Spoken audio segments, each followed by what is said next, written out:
Hi, welcome to University Lab Tech School. I'm Lori the Lab Tech, and today I'm going to show you the whole process of making nutrient agar from start to pouring plates.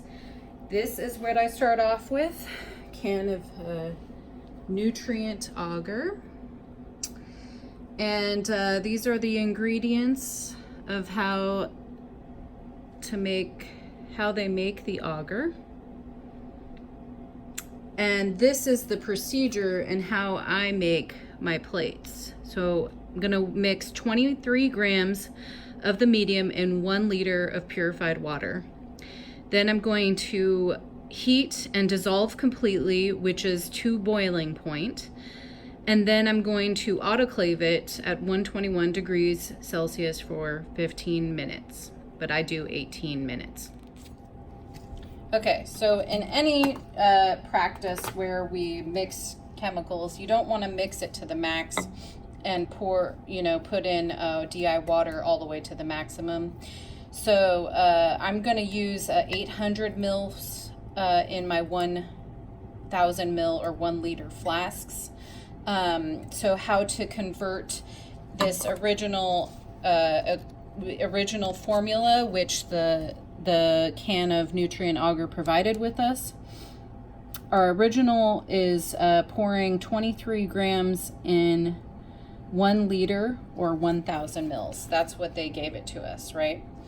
What I want is to make 800 mils, and we don't know how many grams will be in our new solution of 800 mils. So how I'm going to calculate that is easy algebra. So we have 23 grams in 1,000 mils is equal to our X, which is what we're trying to find, and we know that we want 800 mils of water. So it looks like this. And we just cross multiply to solve for X. So I'm gonna do that on my calculator. So we have 23 times 800 divided by 1,000 mils is 18.4. So our grams that we will weigh out is 18.4 grams in 800 mil flasks. So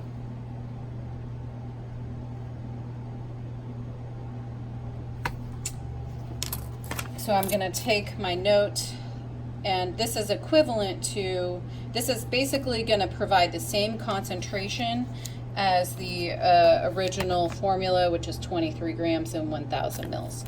So 8.4 grams and 800 mils will provide me the same concentration of nutrient agar plates. So that's how we do it. So let's go over here to our weighing, our scale, and I will show you how I weigh. Turn on my scale. Get my sticky note, put it somewhere where I can see it.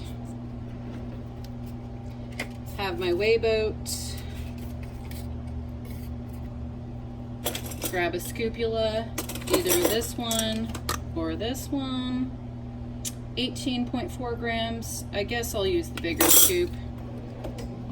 Okay, so when you weigh something, you always want to tear the weigh boat out first. Wait till that gets to 0. With nutrient agar, sometimes powder fluffs up. I know with broth it does as well. So I like to leave a cover because I don't want to breathe all of this in. And you just slowly cover it, and you see the powder misting. Now I'm going to get my flasks ready for water, and this is the DI water system. We have a hose hooked up with it. So I cleaned these flasks yesterday, and today I'm going to rinse out like 2 or 3 times to just get the dust or whatever debris out of there. I'm making 6 liters of Agar today, and I only have 3 hot plates, so I'm going to start with 3 flasks.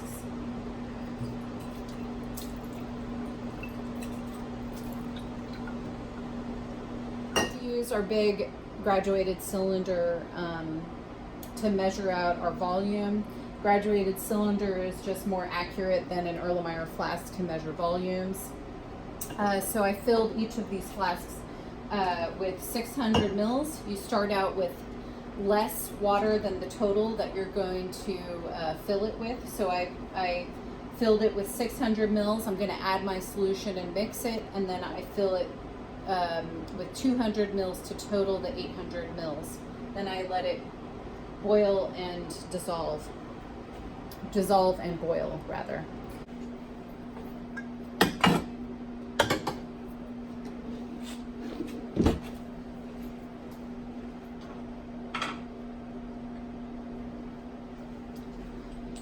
Okay, these are the stirring rods that I use. These are the best stirring rods. They're about 2 inches lengthwise, and probably 2 centimeters width, and they spin very nicely. So how you put a stirring rod into a flask is you hold on to it, and you slightly move the flask sideways, and you drop the stirring rod in slowly so it doesn't splash up and lose our water.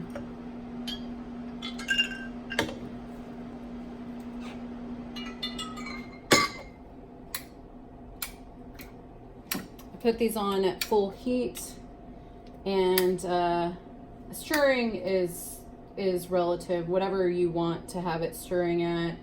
The lower, the harder it is to tell that it's gonna boil, but I don't like it at the very max speed either, because it confuses me because there's bubbles. So this is, I just got done telling you how much I love these stirring bars, and look at what happens. So when that happens, you gotta start it over and move it around to the right spot. Okay, and I'm going to now teach you the taco method of pouring it in. So you just slowly, this is with my left hand too, so you can see, slowly pour the Agar in. You can stop and wait till it dissolves. It's a pain if you miss the flask all over. It leaves burn marks on the hot plate, and you should probably start over again, but I'm just gonna slowly taco this, and as you can see, some of the solid gets left behind on the flask. I'm not going to worry about that now, because the extra 200 mil, I'll show you what I do to get that in the solution. So now my weigh boat's empty, but there's still some in my weigh boat, and I'm going to just close it like a taco and get all the solid, as much as I can, in the flask, because that affects our concentration of our Agar. Okay, gonna just reuse that. Okay, so now it's already quickly dissolved, and I've got my extra 200 mils to add. And let me show you what I was talking about with the solid on the side of the flask there. So this is what I do. I just tilt it and angle it and try to get the water to drip on the side. You can use a pipette if you want. In the end, does it matter that much? Not really, because when I autoclave, it'll probably go down when I autoclave the Agar. But there we have it. So that's mixing I'm gonna do the same thing. So I like to mix it, the heat's turned all the way up, and the stir bar, like, I don't know, 900. Let's see what that looks like.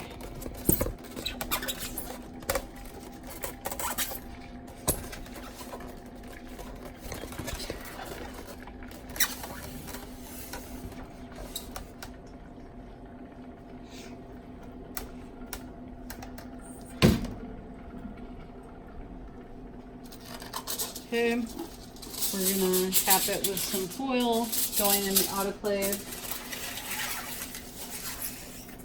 And we also have this autoclave tape that will, it's an indicator tape, meaning that when it's finished from the autoclave that it in fact was autoclaved.